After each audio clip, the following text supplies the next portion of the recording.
আমরা এদেশের মানুষের কণ্ঠ হয়ে কথা বলার জন্য জাতীয় সংসদে গিয়েছি। এজন্য যতদিন আমাদের কথাগুলো যতদিন রায় না হবে, আমাদের দাবিগুলো যতদিন পূরণ করা না হবে, আমাদের আন্দোলন চলতে থাকবে। প্রিয় ভাইরা আমার, এদেশের মানুষ 70% মানুষ গণভোটের পক্ষে রায় দিয়েছে।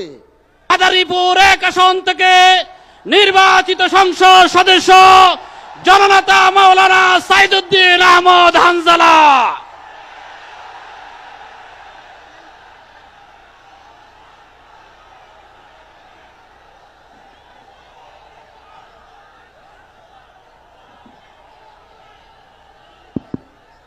আসসালামু আলাইকুম ওয়া রাহমাতুল্লাহি ওয়া বারাকাতুহু। ইন্নাল হামদালিল্লাহ ওয়াস সালাতু ওয়াস সালামু আলা রাসূলিহিল কারীম ওয়া আলা আলিহি ওয়া আসহাবিহি আজমাইন। মুহতারাম হাজিরিন, আমরা একটু বসি, একটু শান্ত হই। মাঠের আশেপাশে অনেক মানুষ, হয়তো গরমে কষ্ট হচ্ছে, তাদেরকে অনুরোধ করব, আপনাদের কষ্ট তো সব সময় হয় না, মাঝে মাঝে একটু কষ্ট দেওয়া হয়। এজন্য আজ এই গরমে যদি একটু কষ্ট হয়, আপনারা আশেপাশ থেকে প্রচুর মানুষ আশেপাশে রয়েছেন, তারা অবশ্যই মাঠে উপস্থিত হবেন। লম্বা দীর্ঘ কথা বলার জন্য দাঁড়িয়েছে এক সত্য বলার জন্যে। যেই সত্য বলার জন্য এই দেশের মানুষ আমাদেরকে প্রতিনিধিত্ব করার জন্য জাতীয় সংসদে পাঠিয়েছে। আমরা বলেছিলাম আমরা ইনসাফ প্রতিষ্ঠা করব, আমরা বলেছিলাম আমরা ন্যায় প্রতিষ্ঠা করব। আর আমাদের এই আওয়াজগুলো, এই কথাগুলো এই দেশের মানুষ, আমার এলাকার মানুষ, তারা বিশ্বাস করেছিল এবং বিশ্বাস করে সেই শিবচরের মানুষ আমাকে ভোট দিয়ে আমাদেরকে জাতীয় সংসদে পাঠিয়েছে। মাওলানা আল্লামা মামুনুল হক দামাত বারাকাতুহুম আমার উপর আস্থা রেখেছেন। আমার উপর আস্থা রেখে তিনি আমাকে এই দায়িত্ব পালন করার সুযোগ দিয়েছেন। ভাই, আমরা ক্ষমতার জন্য আমরা জাতীয় সংসদে যাই নাই। এরকম ক্ষমতা তো আমাদের পূর্বপুরুষের ছিল। আমরা এরকম ক্ষমতার মসনদে বসার জন্য, আমরা ক্ষমতার মসনদে বসার জন্য জাতীয় সংসদে যাইনি। আমরা এদেশের মানুষের কণ্ঠ হয়ে কথা বলার জন্য জাতীয় সংসদে গিয়েছি।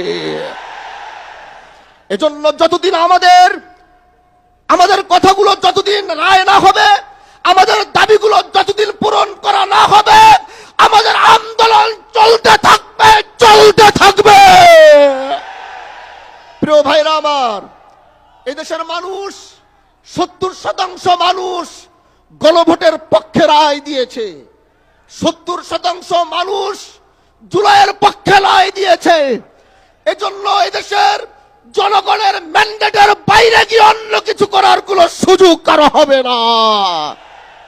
প্রিয় ভাইরা আমার, আমরা সরকার পতনের আন্দোলনে নামি নাই। এটা কোনো সরকার পতনের আন্দোলন আর সমাবেশ নয়। সংসদে বুঝাবার চেষ্টা করেছি, হয়তো বুঝতে পারছেন না বলে আজ জনগণ ময়দানে নেমেছে বুঝাবার জন্য। এজন্য আমরা চাই সরকার এটা বুঝবে, জুলাইকে ধারণ করবে, গণভোটের রায়ের পক্ষে সরকারও থাকবে, এটা আমাদের চাওয়া।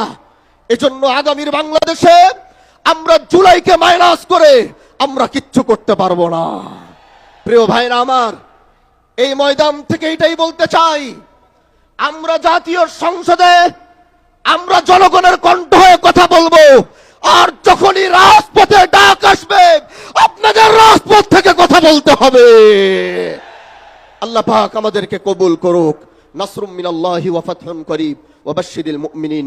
আসসালামু আলাইকুম ওয়া রাহমাতুল্লাহি ওয়া বারাকাতুহু।